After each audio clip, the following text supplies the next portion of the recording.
What if the reason you haven't found your personal style is because you're looking in the wrong place? Let me explain. One of the reasons why it's so hard to find our personal style is because it's personal. It's not something you can borrow or buy. Sure, copying outfits from Pinterest is a great starting point, but personal style is really a journey of self-discovery, of really figuring out your values and what resonates with you. So in this video, I want to share some personal style advice that I wish I had in my early 20s when I was trying to figure things out, because it would have saved me so much time and money and confusion. Personal style is a byproduct of living your life and doing things and creating things. It's shaped by the things that you do in your life, by the hobbies you feel passionate about, the books that you read, the places you've traveled to, the music you listen to, and everything in between. That's how you build taste. It's through the act of living. And you just can't copy that from someone else. If you're chronically online, scrolling Pinterest and pinning quiet luxury outfits, trying to emulate a life that you're not actually living, it's never going to feel authentic. Style isn't just about what you're wearing, it's about who you are and what you're doing. I think that the most stylish people are the ones that aren't even trying to be stylish at all. They are just living and they're deeply engaged with the world around them. I think of people like Fran Lebowitz with her sharp tailoring and her denim and her cowboy boots. Her uniform is practical and defiant, and it's a personification of her and her no-nonsense attitude. Or Iris Apfel, whose bold and playful style reflects a lifetime of collecting and designing and curating. It's an extension of her eye for interiors and her love of color. Or even Miles Davis, whose effortlessly cool and polished look evolved alongside his sound. None of these people set out to become fashion icons. It just so happened because they were so immersed in their craft, and then their style followed naturally. I really think that if you want to develop long-lasting personal style, you have to get interested in things outside of fashion. That's where your taste begins, and that in turn will feed into your personal style. One way that I'm doing this right now is by taking beginner drawing classes on Skillshare, who are sponsoring this video. Skillshare are a platform that really encourages you to explore your own creativity and authenticity. It is the largest online learning community for creatives, with thousands of classes on a huge range of topics, including film, photography, interior design, fashion, and more. Right from beginner classes to more advanced classes. I'm currently doing the Yes, You Can Draw class with Amandine Thomas, and I love the way her class is broken down into really small and simple steps. Starting something new can feel very intimidating, but her approach made it a safe and welcoming space just to explore. The classes are taught by industry experts with a learn by doing approach, where you can submit your projects and get feedback from the community. You never know what learning a new hobby or skill can lead to, so whether you just have a natural talent for something that you want to nurture, or you just want to pick up something new for fun, Skillshare is here to help. And the first 500 people to use the link in the description box will get a 1-month free trial of Skillshare, so get started today. So you found your hobbies, you're living your life, and yet your personal style still doesn't feel right. And this might be because of one very unsexy word that we rarely associate with style, and that word is pragmatic. We talk a lot about expressing ourselves through our clothes, but not enough about whether those clothes actually fit our lifestyle. Because the truth is, an outfit can look amazing, but if it is not practical, sensible, or realistic for your lifestyle, then why are you wearing it? This is something I've really come to understand as I get older. There's this quote that comes to mind from Sex and the City. I think it's Samantha that says it. If you were 25, that would be adorable, but you're 32 now, so it's just stupid. And I just turned 33 a few days ago, and yeah, that line really resonates with me now. I think when I was younger, I had the energy to wear things that were maybe like not practical and uncomfortable and didn't really make sense for my life. And that's fine. That is just a phase of figuring things out and learning and growing. But now, as I'm in my 30s, I just really need my wardrobe to work for me, not against me. So let me give you a few examples of things that I wore in my 20s that just like would never make sense for me to do now. Shoes that looked absolutely adorable, but were so painful and gave me blisters. Coats that looked warm, but were actually really thin and made of synthetic fibers, so did not keep me warm at all. I'm gonna try and see if I can find a design of it, but I used to have this bag that had a metal handle. Like metal, and I used it for work, so I really put a lot of stuff in there, and I just don't know how I carried that thing around. So what makes an item practical or sensible for your lifestyle? This is personal, and you know, things that are practical and sensible for me may not be the same for you. But once you work these things out, this is just one stepping stone of great personal style. So here are some pragmatic things to think about when choosing your clothes. So obviously a big one is the climate that you live in. I live in London where the temperature is like quite mild, to be honest.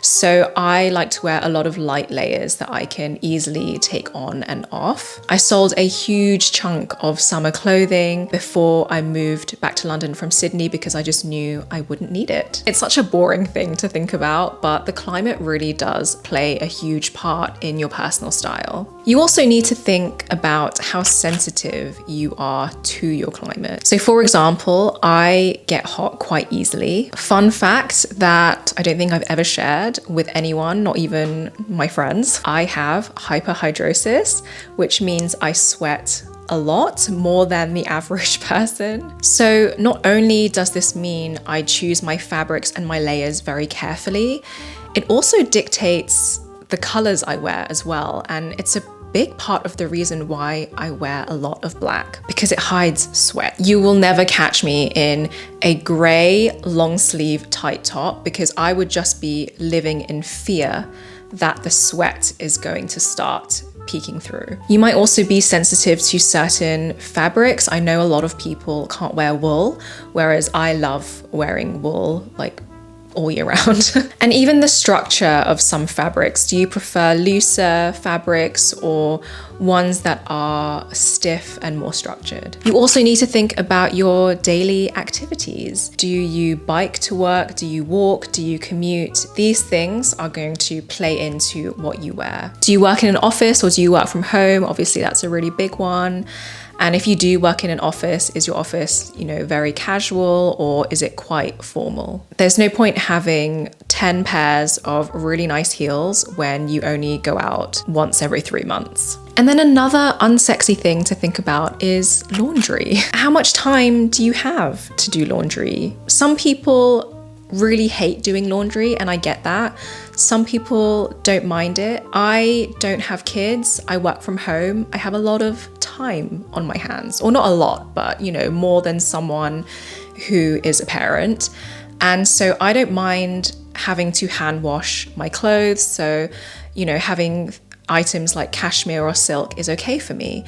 But if you don't have the time, or if you don't want to pay for dry cleaning, then, having cashmere or silk items is not going to work for you. If you don't have the time to do ironing, then you're going to want fabrics that don't wrinkle easily. And if your home doesn't have space to hang dry your clothes and you have no choice but to use a tumble dryer, then your clothes need to be able to withstand that as well. And if you have any animals, if you have any pets, do you need clothes that don't show all the fur that your pets might be shedding? Or maybe you can't wear any like fragile or delicate pieces of clothing just in case your pets get their claws into it. And that is just a small fraction of things that need to be considered. There is a real sweet spot between things that look nice and things that are practical.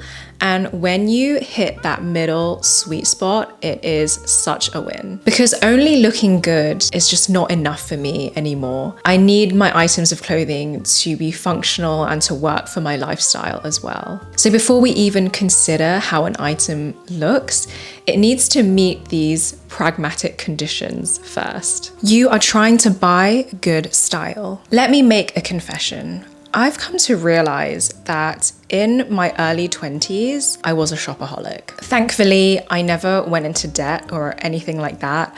But, I wasn't earning a lot in my early 20s, and I was definitely living paycheck to paycheck.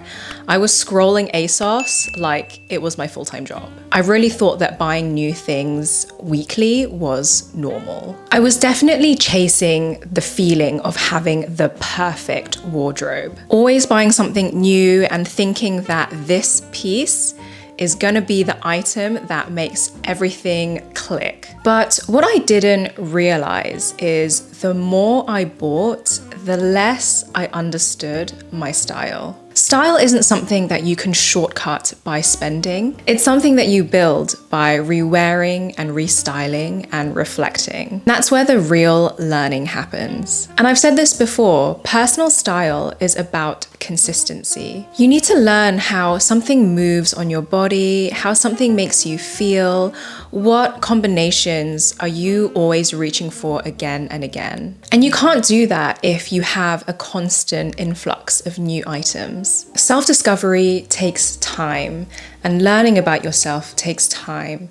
But once you put in the effort to start really honing in on your likes and your dislikes and your values and your shopping decisions, you're less likely to be influenced by the constant hamster wheel churn of must-have new items. When we really dig deep into our why, we can shift ourselves from being constant consumers to slow and intentional shoppers, and only buy things when it makes sense for our personal style. So this all sounds well and good and a bit, up here and philosophical, but what can we actually do about it? Start by styling the items you already own. I'm not going to tell you to go on a no buy.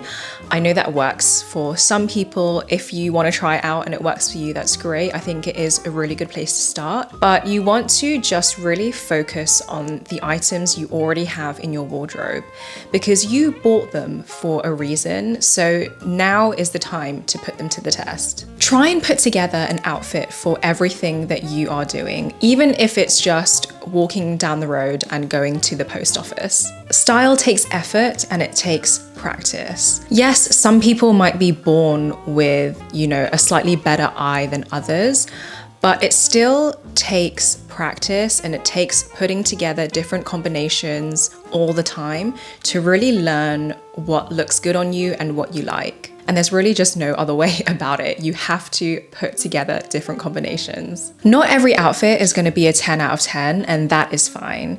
What you need to do now is dissect why it's not a 10. Is it the shape? Is it the fabric? Is the fabric too soft or is it too rigid? Do you prefer something with a bit more structure? Is there too much color? Is there not enough color? Is it not giving off a certain vibe that you want?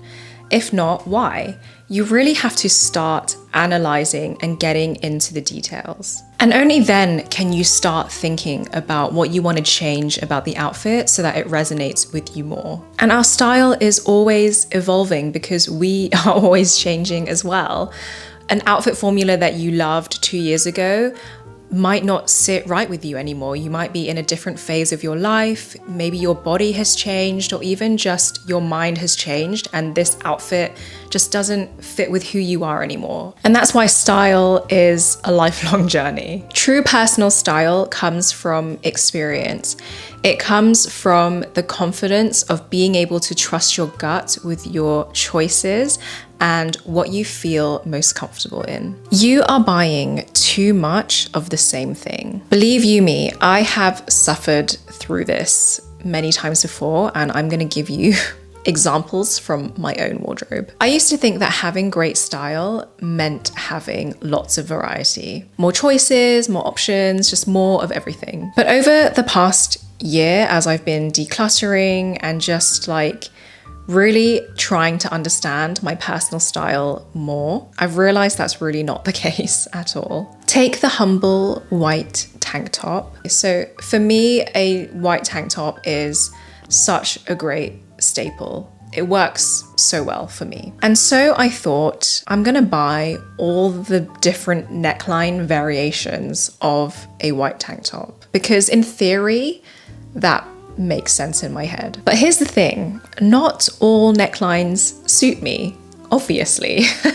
Not everything is going to suit my body frame and my shape, and I just didn't take that into consideration. So even though I had all these options of tank tops, white tank tops, I was only wearing like one or two of them. Style isn't about owning every version of something. It's about understanding what works for you. And actually, I love wearing the same piece over and over again. And it just took me a while to learn that. Another reason why having too much variety of the same thing might not be working for you is because it makes your outfits all feel the same, even though you are wearing different pieces. Another example of this from my own wardrobe are blue jeans. Now, don't get me wrong, I love my blue jeans. I love wearing them. I know it's something I can just wear and, I love it. With my blue jeans, I had a boyfriend cut, a straight leg, maybe a slightly wider leg, high-waisted, medium-waisted, and I thought that having all these different pairs of blue jeans worked in theory because, I was giving myself options and I love wearing blue jeans, so this is great. But in practice, I just ended up with items that made all of my outfits feel too similar, even though I had lots of options. And so this is where I started to introduce different jeans in different colors so that they had different purposes. Instead of like 5 different pairs of blue jeans, I edited down to maybe 3 pairs and then added in an ecru pair and a washed black pair so that there was more variety. That way I was still wearing a piece that I love, which is denim,